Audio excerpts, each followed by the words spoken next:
Economics, your next chapter, 7th chapter, employment, growth, informalization, and other issues. So, first of all, I'm starting this chapter from this quotation that is given over there. What I object to is the craze for machinery, not machinery as such, and craze is for what they call labor saving machinery. Man go on saving machinery till thousands are without work and thrown on the open street to die for starvation. That is a saying given by the Mahatma Gandhi ji. So you are to this situation, this statement can come, and what it represent.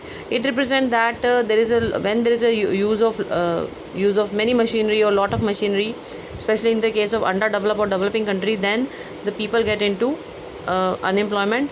So that has been indicated by that has been stressed by the Mahatma Gandhi ji. Now the chapter is going on. Now the question comes, why people work? People work for earning a living. So why earning a living? It's only earning a living? No, they also want a sense of accomplishment that they are.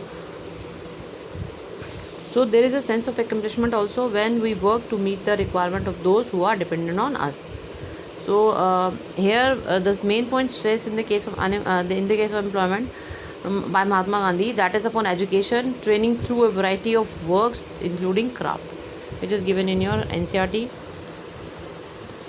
Here it is given that Mahatma Gandhi insisted upon education and training through a variety of works and including craft.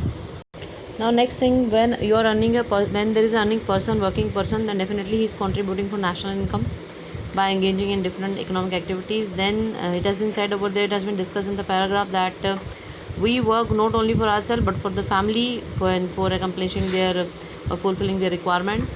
And next thing is that whenever there is a working population, then definitely the quality and nature of employment also improved, and there is which needs understanding and planning of human resources. Human resources are human who are working in the country, and it helps in analyzing the contribution made by different industries and sector towards the national income. When there is a working employment, even then only in that case we can analyze the contribution made by different industry for the national income. And it also helps to address many social issues like child labor and marginalized section of the society, means who are more exploited, like weaker section. So this is about the earning, why the people earn and what is the contribution of working population towards the country. Now the basic concept. So now meaning of worker, that is we discuss. What do you mean by the worker? Worker basically is an individual who is involved in some economic activity that is for the purpose of earn a living. So worker contribute for gross domestic product by providing the services. And some examples of worker, you can see that farmer, manager, labor, doctor, lawyers, barbers, professors, teachers, they are all the example of workers. The question can be asked in the 1 mark even. Now gross domestic product, what is gross domestic product? That is the money value of all goods and services produced in a country.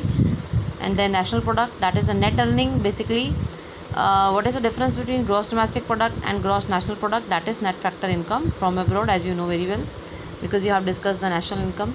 So that is the only difference here.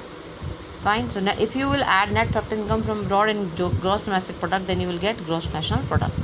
So that you can easily write, because you know that this particular topic technically. Now who all are included in workers? The people who are paid by the employer, and they are all the workers. It also includes the self-employed person. It also includes those persons who remain temporarily working, and then they are absent even for due to illness or some other problem. And it also includes those people who help the main workers, means who are engaging in some economic activity in whatever capacity. And then the worker includes all these persons who are engaging in work and who are doing the economic activity. So these are the workers. Now the nature of employment in India. Some get the employment throughout the year in this way, and some people are getting employment for not for the whole year but for some months. And many workers do not get their wages for their work. And while estimating the number of workers, what happens that all those who are engaging in economic activities are included as employed. So what if everybody is included in or engaging in some economic activity for earning their livelihood, then they are considered as a worker over there. So this is the peculiar feature regarding the number of workers. In the case of number of workers, what happens that Total number of worker in India, that is the data of 2011-12, 473 million person. And what is the main feature of this data? That most of the population belong to rural area, and that you can say that 3/4 are the rural workers out of 473 million people over there who are working, and then 70% of the total workers are male workers, then the rest are female workers. The question can come that in the case of total population of the total working population, how much more belong to rural area or urban area? There you will ask rural area. Then the question can be asked, then more population belong to female worker or male worker? Then you will answer it's a male worker. Now rural women participate in large number of productive activities as compared to urban women. They are participating more in the rural area. And among the rural workers, the share of female workers is more than the 1/3 which is share in the 1/5, which is around 1/5 in the case of urban workers. So when you are talking about urban worker, then female contribute 1/5, and then and in the case of urban workers, female contribution only for 1/5 is there.